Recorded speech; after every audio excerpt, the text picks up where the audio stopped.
Hey, what is up guys? Welcome back to another episode of ReaperCast. Today we're going to be talking about a few new interesting cards. This time it's not going to be specifically to Lightning Overdrive, but it is going to be a V-Jump promo, and that's always fun to know because of the fact that it's more of an exclusive thing that we actually get. So without further ado, let's just get started. Firstly, we have over here Stay Sailor Romarine or something like that. I don't know how to pronounce it, but it's essentially a light plant tuner effect monster, level 4, 1600 attack, 300 defense. You can only use the first and second effects once per turn of this particular card.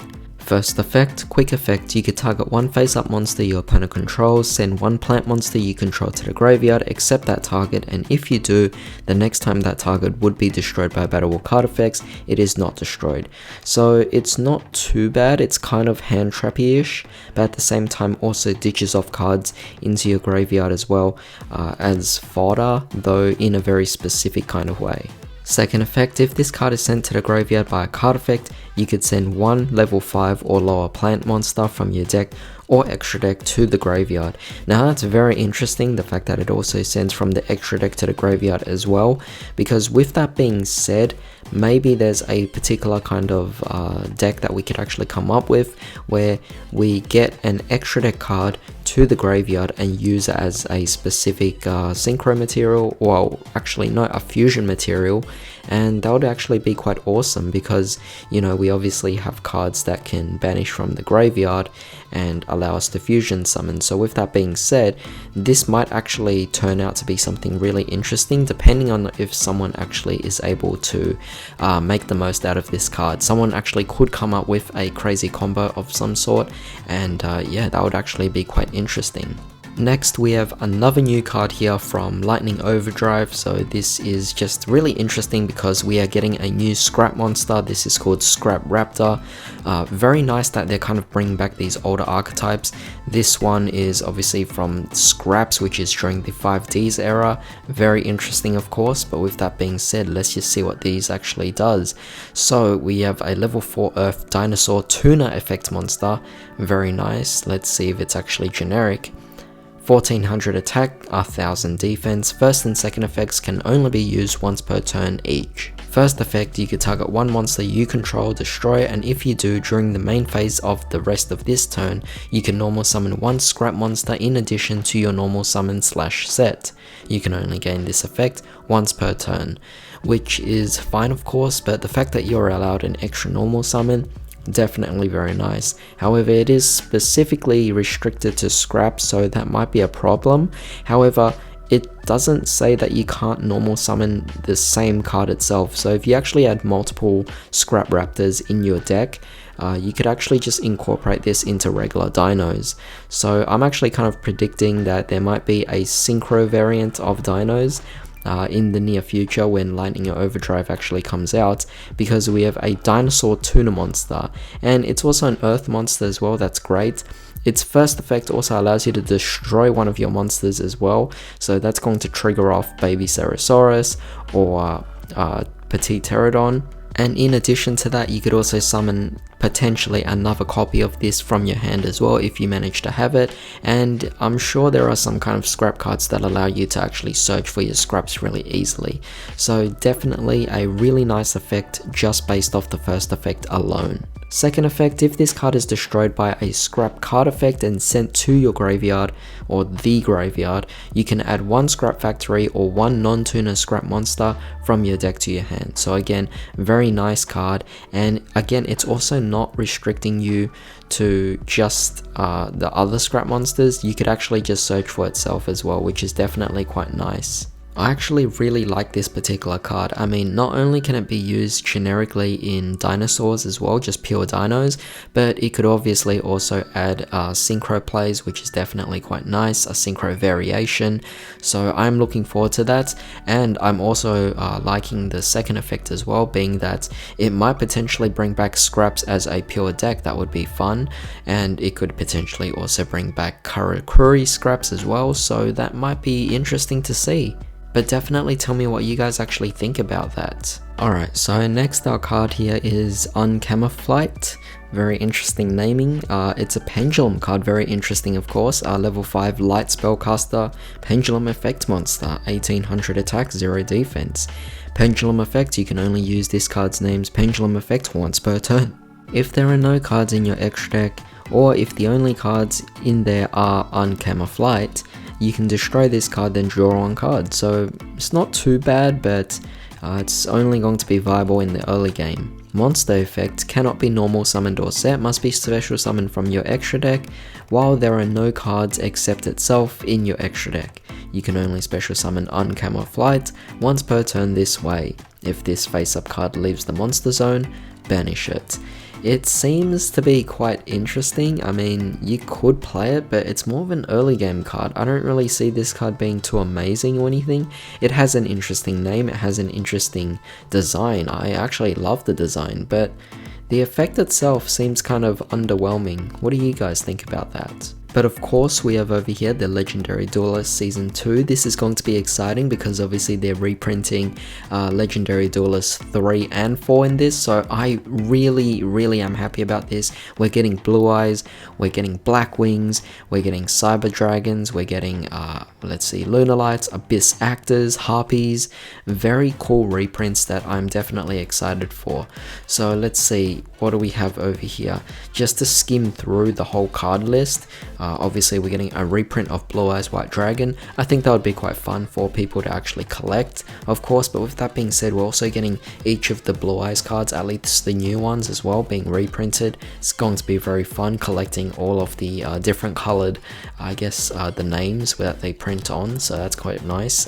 Blue, purple and green, very nice indeed. But we're also getting an alternative White Dragon reprint. I think that's a bit too much now, but hey, whatever, I guess we'll just be grateful for what they give us. But next, of course, we also have a bunch of Cyber Dragons, Nashta, Cyber Eternity Dragon, Cyberload Fusion, Ziga. That's all just really great cards, of course, so definitely quite nice. Nashta is one of the cards that's the most expensive to get for the deck itself, so the fact that we're getting a reprint is definitely going to help out a lot. Next, of course, the Black Wings, we have Pinaki Simoon, very good card. We have obviously the Full Armor Master as well. I am missing quite a lot of the Blackwing cards, and that's one of the reasons why I can't actually build my Blackwing deck right now. That, and also the fact that I'm still missing a Halqifibrax. But you know, if I had Halqifibrax, if I had all of these remaining Blackwing cards from Legendary Duelists 3, then again I'd be able to update my deck profile for you guys. So it is definitely going to be amazing once this set actually comes out. However, with that being said, we also have some Galaxy Eyes cards as well, very amazing. Galaxy Eyes Photon Dragon is going to be awesome in a nice ultra rare rarity. We're also going to get a number 62, very nice reprint as well. We're also getting some Abyss Actors, not the most exciting, but I think a few fans out there would definitely be excited about that. Then we have, of course, Harpies. I'm sure Anders would actually be happy about that. If you guys actually want to see some Harpy deck profiles, check out Raphael's reviews.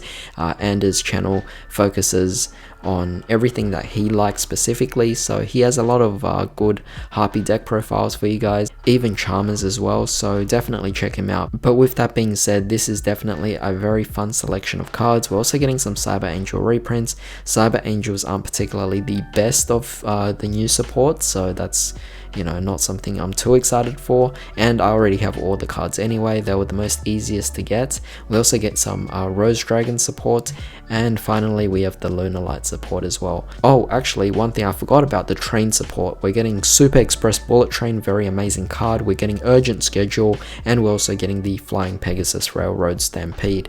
Those are the cards that I think a lot of people would actually want, particularly Urgent Schedule. It's a very expensive card. I think it's about $40 right now, so the fact that we're getting a reprint in this would allow it to maybe drop down, so that would be wonderful.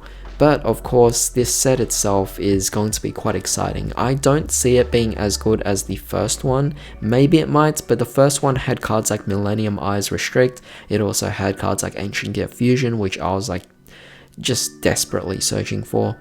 So seeing this here, you have cards like Urgent Schedule being a good card, you have the Express Bullet Train being a good card, you might have cards like the number 62, you might have cards like a reprint of Galaxy Eyes Photon Dragon and Blue Eyes in a different format. Cyber Dragon Nashtar might also be a really good card. The Black Wings like Full Armor Master and Simoon is also amazing as well. You know what, maybe this might actually be better. I don't know, what do you guys think? Do you think that this Season 2 would be better, or do you think Season 1 was better? I knew that a lot of people actually disliked Season 1 for the fact that it gave us things that a lot of people just didn't really care for. Personally, I liked Season 1 a lot for the fact that they actually gave me a lot of cards I couldn't get early on.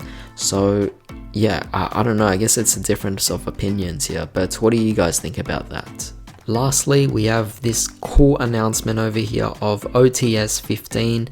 This is just really cool. I mean, you guys already can see on the screen right now, but the new card artwork or card pack itself, just really nice. This deep red is just kind of really interesting in terms of what it's actually trying to protrude here, because it gets me that kind of fiery theme which we were already kind of seeing in Lightning Overdrive, so it kind of coincides with that. So maybe this year Konami might want to focus more on fire attributes, so that's something I would like to see a lot more.